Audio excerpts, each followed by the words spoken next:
Merci de nous suivre pour cette première émission de pré-saison 2024 Panthers News. On se retrouve dans le studio des 35 ans que vous avez pu voir toute la saison précédente. Le nouveau studio est en construction et arrivera dès le début de la nouvelle saison, évidemment, et on changera de décor. En attendant, sur ce Panthers News, on va parler du club et de la nouvelle saison, de la nouvelle équipe, de l'effectif, des rosters, des matchs à venir. On se retrouve tout de suite avec Ben Sirouet, le président, et avec Larry Legault, le head coach et directeur sportif du club. A tout de suite.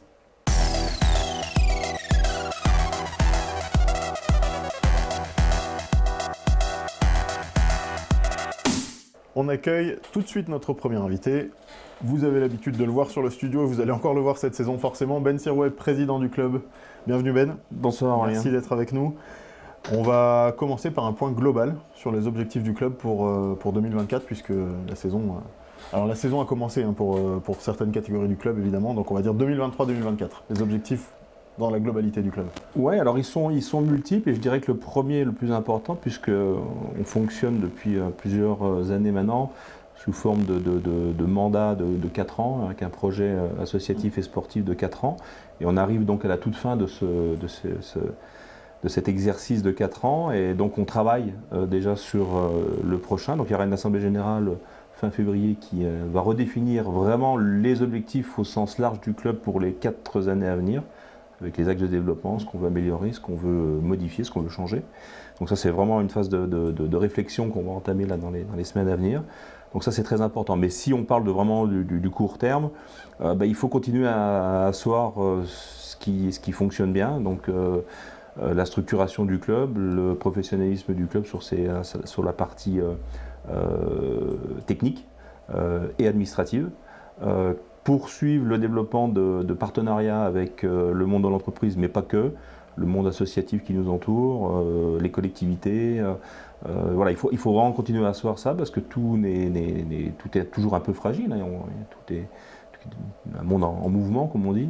Donc il faut s'adapter, on va reparler d'ailleurs des choses qui vont évoluer plus tard, je pense, dans cette interview.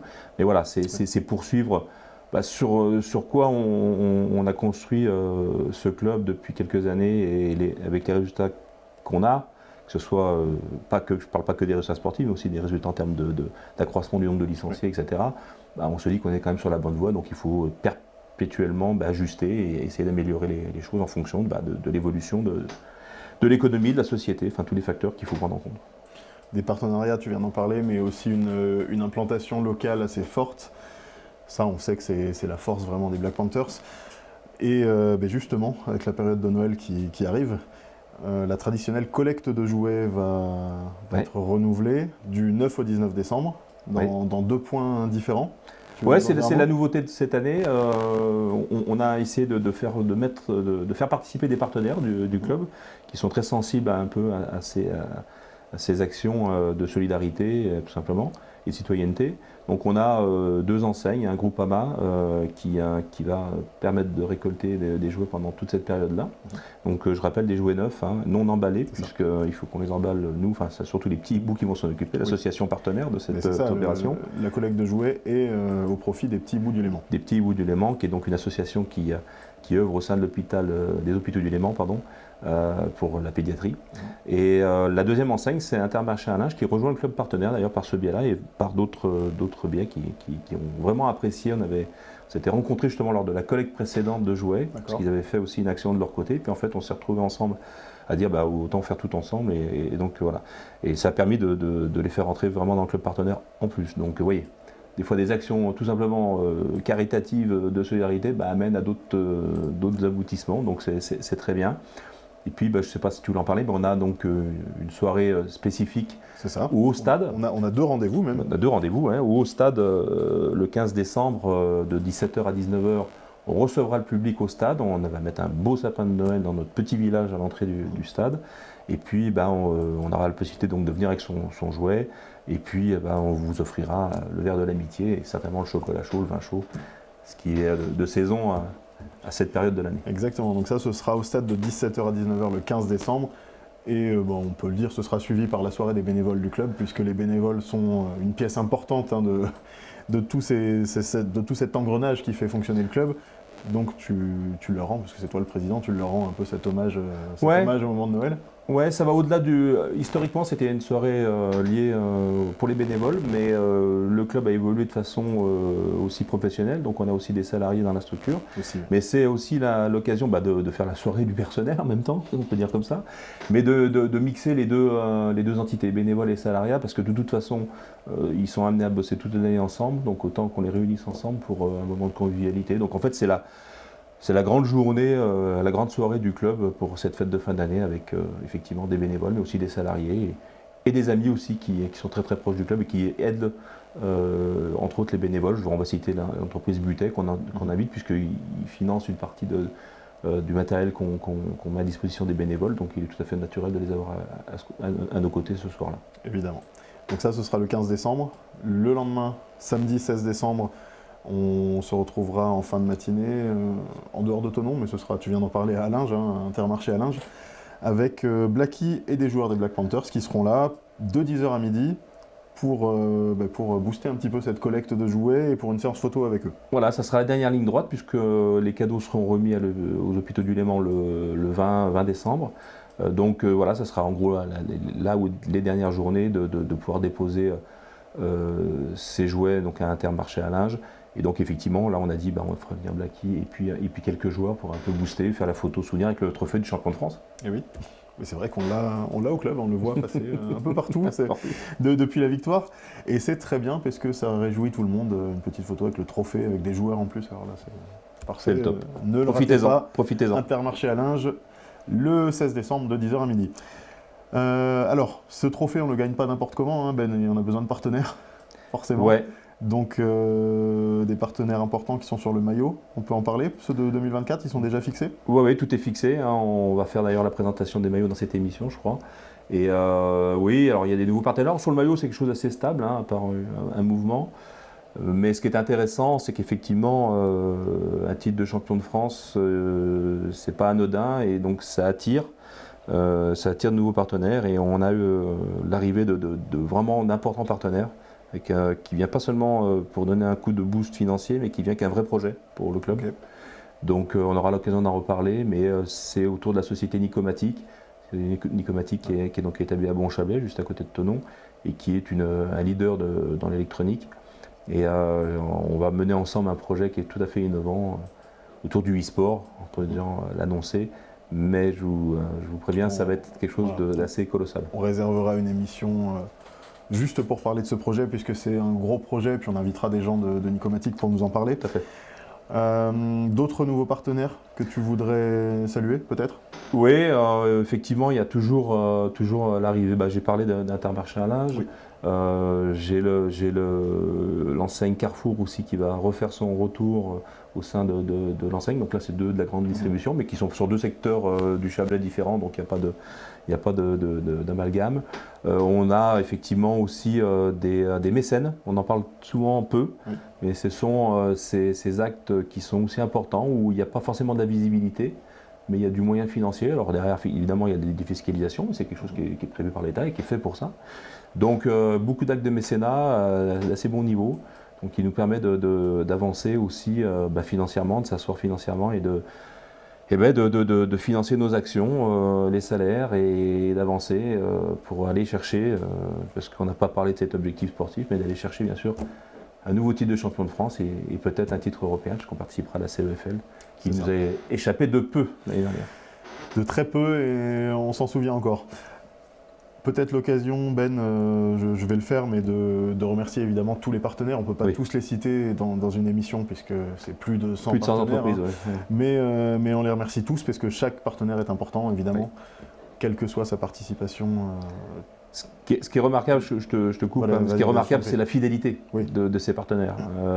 C'est assez impressionnant, et c'est une fidélité qui en plus est croissante, c'est-à-dire qu'ils sont prêts à aller un peu plus loin tout le temps.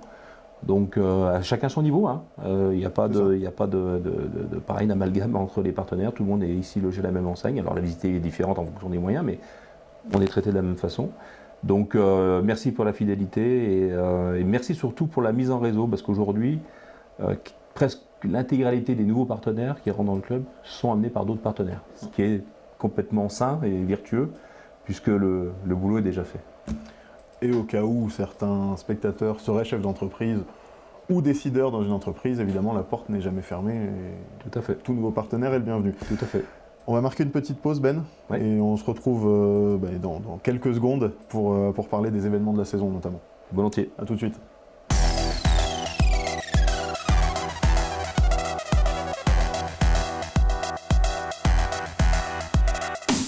On est de retour en plateau, toujours avec Ben Sirouet. On l'a dit, on va parler des événements de la saison, Benoît, puisque chez les Black Panthers, on joue au foot, mais pas que. On a forcément tout un programme d'événements autour de tout ça. Et ça va commencer, on va commencer, alors on commencera pas le 29 janvier, mais on va parler déjà du 29 janvier, avec la traditionnelle conférence de presse et la soirée de gala des partenaires au Chalet du Golf, à Évian. Donc un peu excentré, mais c'est traditionnellement du côté d'Évian que ça se passe. Ouais, mais justement, encore, tu fais bien de signaler que ça se passe à Évian, et ça depuis la création de cette soirée de gala qui avait lieu au casino, maintenant elle est au Chalet du Golf, puisque le casino est en travaux, mais c'est qu'un passage. Encore une fois, là, on remercie la fidélité de l'Évian Resort, dont est géré le casino. Ouais, donc c'est cette soirée-là de gala qui est vraiment dédiée aux partenaires, avec une soirée en musique et en spectacle. On en parlera et on fera des images le jour J, donc ça va être assez intéressant, avec Antoine Brouze et son orchestre à la musique, et puis une petite surprise dans l'animation, enfin même deux surprises. On en parlera peut-être plus tard. On en parlera plus tard. Mais voilà, on a essayé d'être innovant et surtout drôle, d'un second degré sur ce qu'on est capable de faire. Donc cette soirée-là qui aura lieu donc au Chalet du Golf, qui sera précédée d'une conférence de presse où justement on représentera tout ce qui va se passer dans les semaines à suivre, et surtout là rentrer dans le vif du sujet avec le championnat. Exactement, avec un calendrier précis, un roster précis, etc., des interviews, des imports de certains joueurs. Tout à fait. Ce sera évidemment à suivre sur la Panthers TV. Une semaine avant ça, on sera du côté de Montargis dans le Loiret, quelque chose qu'on voulait faire depuis très longtemps, 3 ans, au Stade Champfleury pour un match de préparation. Alors là, ce sera grosse affiche, puisque les Black Panthers s'affronteront le Flash à 14h, un rendez-vous entre le champion de France, vice-champion d'Europe. Ouais, c'est une sacrée affiche. Alors tout d'abord, effectivement, ça faisait 3 ans qu'on essayait de faire cet événement-là. Il avait été annulé une première fois à cause du Covid.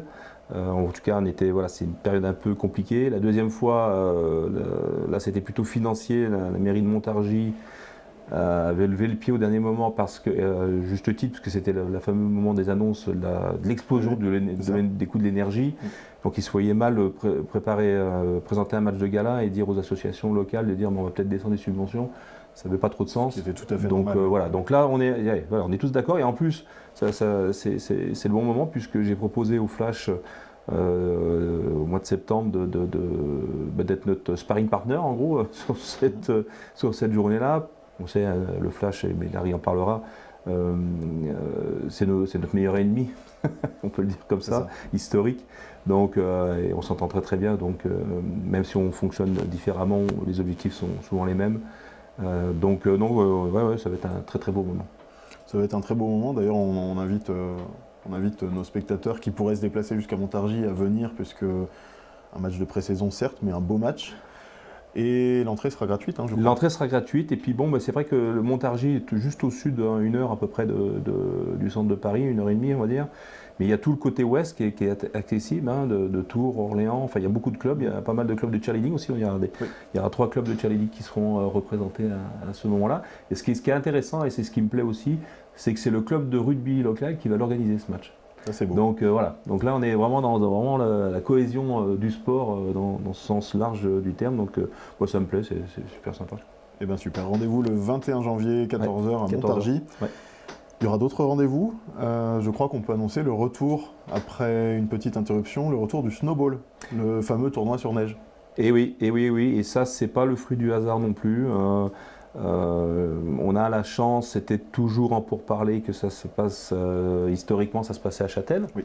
Et puis on voulait le faire un peu évoluer, ce snowball. Et alors au moment où je vous parle, il aura lieu le 24 février à la Chapelle d'Abondance.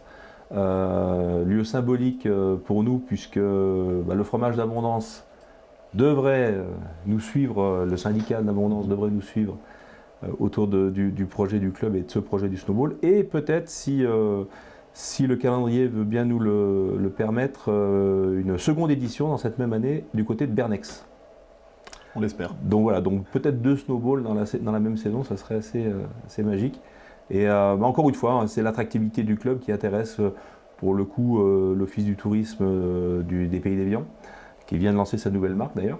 Et donc forcément, ils nous ont contactés puisque c'est une belle animation au cœur de l'hiver qui va en plus avoir lieu sur ces 2 dates que j'ai parlé, 24 février et 9 mars pour Bernex, si ça se fait du côté de Bernex, qui seront accompagnés de concerts, un peu comme Rock de Piste du côté de Châtel, un peu sur le même principe. Donc voilà, une belle animation qui encore une fois va mettre en valeur notre sport et le club. Un snowball très amélioré, on va dire. Oui, plus, ouais. Plus. Super. Donc concert pour le snowball, concert à Moina, puisque ça fait maintenant, ce sera la 3e année. 3e année, oui. On va presque dire que c'est une tradition maintenant. Après Wigwam, après Bazinga, est-ce que tu sais déjà quel groupe montera sur la scène du Stade Moina cette saison? Je suis obligé de garder le secret encore. Et sur quel match? Est-ce que tu le sais ça? Alors, ça sera certainement sur le match Europe. D'accord. Le match du 20 avril, parce qu'on essaie d'avoir une météo clémente, à ce moment-là c'est quand même mieux. Mais encore une fois, je pense qu'on retrouvera nos amis de Guitare en scène sur la sélection de ce groupe. Ok. Donc forcément de la et qualité. ça sera annoncé à la soirée de gala. Ok, très bien. Du 29. Guitare en scène égale affiche de qualité, on le sait, puisque pour ceux qui ne connaissent pas, le festival Guitare en scène qui a lieu du côté de Saint-Julien-Genevois accueille des très très grands noms internationaux de la guitare chaque année. Et c'est grâce à eux que Wigwam était venu notamment au Stade Moina. Tout à fait. Avec une soirée mémorable. Absolument. On s'en souvient encore. Eh ben, merci Ben. Merci. On a terminé avec toi et puis on va accueillir Larry Legault ensuite, qui va nous parler du côté un peu plus sportif. Oui. Et nous, de notre côté, tu l'as dit, on se retrouve certainement pour une émission avec Nicomatic, pour d'autres annonces. Dédiées, ouais. Puis d'ici au début de l'année prochaine, la fameuse soirée de gala, où il y aura beaucoup d'annonces. Et effectivement, il y aura beaucoup de choses à annoncer. C'est ça. Merci Ben, et puis pour nous, pour nos spectateurs, on se retrouve tout de suite avec Larry Legault.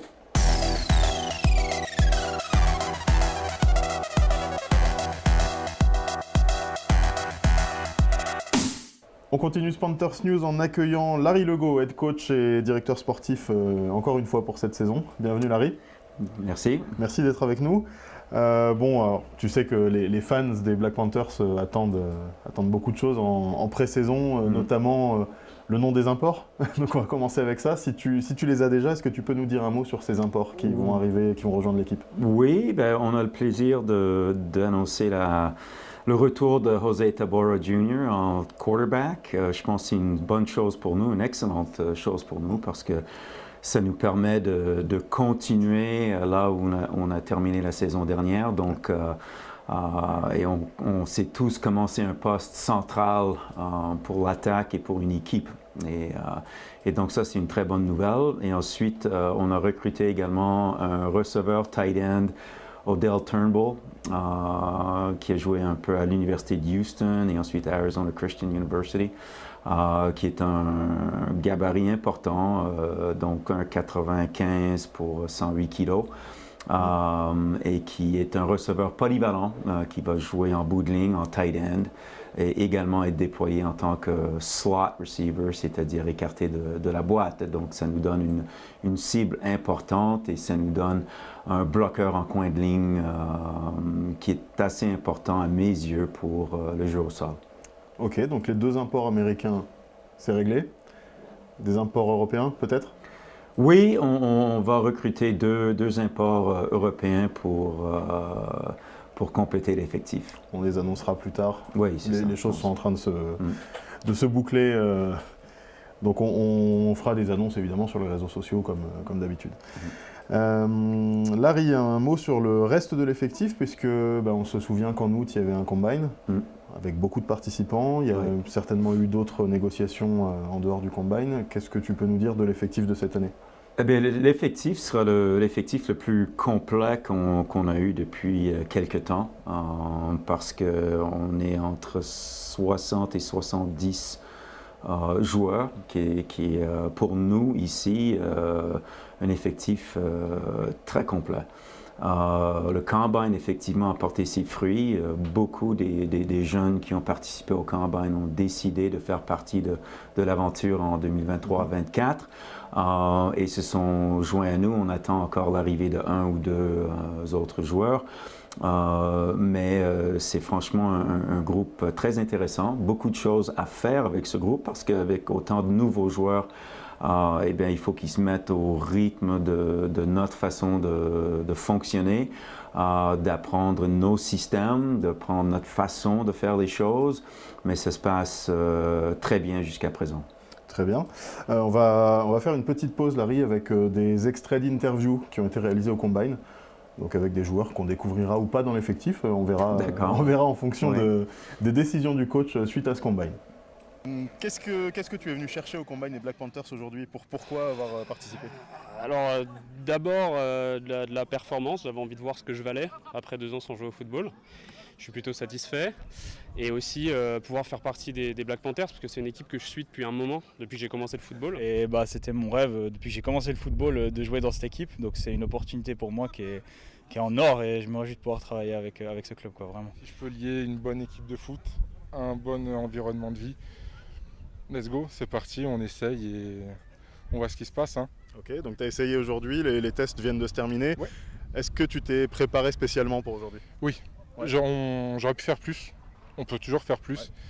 Ouais. Mais après les vacances, j'ai repris la salle, un peu d'athlé, un peu d'entraînement, histoire de ne pas arriver comme un gros tas et de pouvoir faire bonne image. Je me sens bien surtout parce que j'ai donné tout ce que j'avais à donner.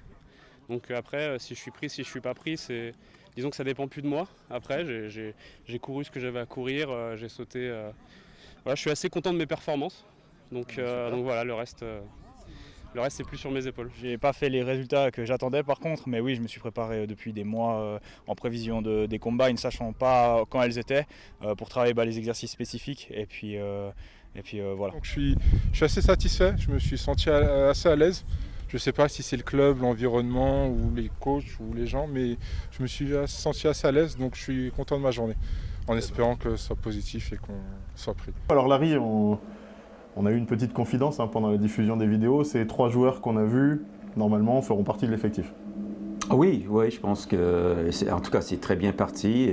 Ils ont décidé comme j'ai dit, de rejoindre l'aventure et c'est des gars qui bossent fort pour contribuer. Super. Donc ils seront encadrés par un staff, évidemment, dont tu vas nous parler. Un petit mot sur ton staff, sur les gens qui vont t'accompagner cette saison? Clairement, ce qui est très bien pour nous, c'est qu'on va travailler dans la continuité de ce qu'on avait l'an dernier. Et ça, c'est un point très positif pour les joueurs et pour le staff et tous les coachs, parce que c'est toujours bien d'être rodé, de savoir, comprendre, connaître une méthode de fonctionnement. Très bien. Cet effectif dont on a parlé, ce staff dont on vient de parler, on va retrouver tout ce beau monde dans le Loiret, le 21 janvier. On en a parlé avec Benoît tout à l'heure, à Montargis, pour un match de gala donc contre le Flash. Quels seront les objectifs de ce match à une semaine de la reprise? Eh bien, c'est un match de préparation et donc ça, c'est le mot-clé. C'est pas un match ni pour eux ni pour nous où on doit gagner. Et c'est loin d'être l'objectif. L'objectif est de préparer les joueurs au mieux, de préparer l'effectif au mieux. Donc, on aura l'occasion de faire tourner l'effectif. De tester des joueurs, de leur mettre dans des situations contre un adversaire de qualité et un adversaire qu'on respecte beaucoup. Et je pense que le respect est mutuel. Et c'est pour ça qu'on a décidé de faire ça avec le FOH et en plus un adversaire bien sûr de qualité, ça va sans dire. Donc c'est vraiment, je pense, quelque chose, une belle opportunité pour les deux équipes. De faire cette opposition dans des bonnes conditions et on se réjouit de ça.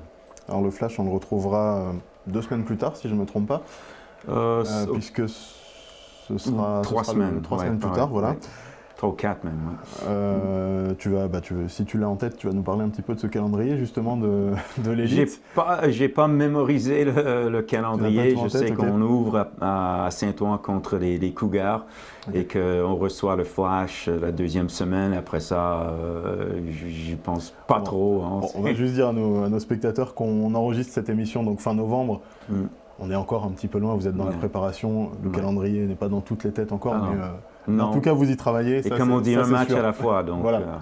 Donc l'élite, ce sera à la poule Nord cette année, encore une fois. Ouais. Et puis il y aura la CEFL avec un premier match, on peut déjà l'annoncer, le 20 avril à Thonon. On n'a pas encore l'adversaire, évidemment, mais ça devrait être annoncé très rapidement. Ben, ça va faire plaisir de jouer à domicile. Oui, c'est sûr. On se souvient des longs déplacements de l'année dernière. Et ben ok pour cette équipe élite, Larry, des belles choses qui se profilent. Un petit mot sur les autres catégories peut-être, les U16 notamment. Ben, les U16, oui, on a eu une aventure en Suisse. C'était, je pense, un projet qui était nécessaire pour fédérer et pour que les jeunes puissent connaître un vrai championnat. Donc, par le biais de notre partenariat avec les Rhinos de Monté, on a inscrit nos jeunes dans le championnat suisse sous l'égide des Rhinos. Et ils ont fait 6 matchs plus playoffs et ils sont qualifiés pour les playoffs et ils ont malheureusement perdu en demi-finale, un match très serré contre les Grizzlies de Berne qui ont remporté le titre par la suite. Donc je pense que c'était franchement une belle expérience pour nos jeunes qui vont maintenant revenir bien sûr en France pour faire des plateaux et continuer leur cheminement et leur développement. Très bien. Donc les U16, on en a parlé. Un mot des U20 avec un nouveau coach. Oui, on a Sofiane Herzi qui a pris la barre des U20 depuis cet été et qui a rassemblé un staff complet avec plusieurs joueurs seniors. Et franchement, je trouve qu'ils font un excellent travail avec ce groupe. Ils sont une trentaine solide de joueurs et je pense que ça promet cette saison.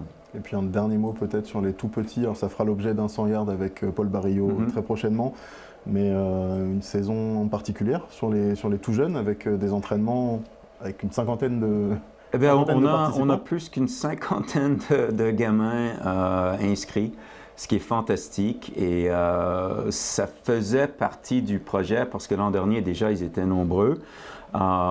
Et on s'était dit qu'il fallait faire des petits matchs, des tournois à l'interne, et c'est ce qui se met en place en ce moment. Et pas les entourer par des entraîneurs bénévoles, donc ça c'est fantastique aussi. Et il y a franchement un engouement qui est je trouve génial quand les mercredis après-midi avec les parents au bord du terrain, les petits frères, petites sœurs, etc.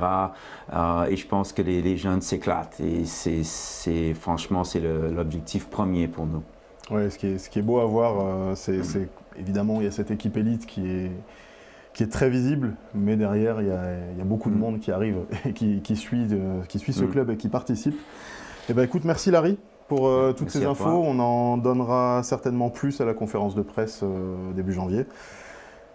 Le président vient de me dire oui, il y aura plus d'infos début janvier. Ben, merci Larry, on se retrouvera au Chalet du Golf d'Évian. Parfait, merci. À tout bientôt Larry, merci.